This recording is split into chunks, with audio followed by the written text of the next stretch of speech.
Kapak destek konseyi sorun yok.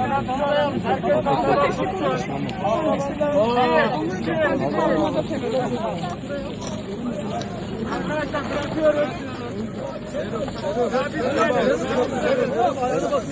Boş ol, boş, boş. Eline bak. Bir tane de boş olan var.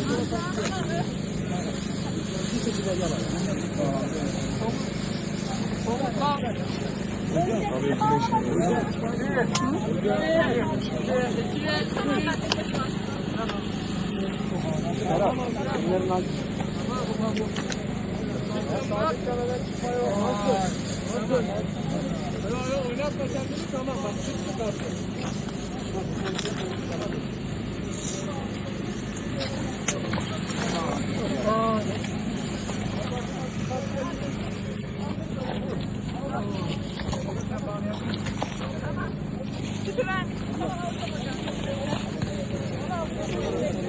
Bu tarafa, bu tarafa.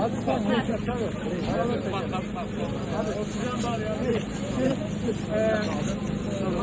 Temizlik ağzını düşünün sorun.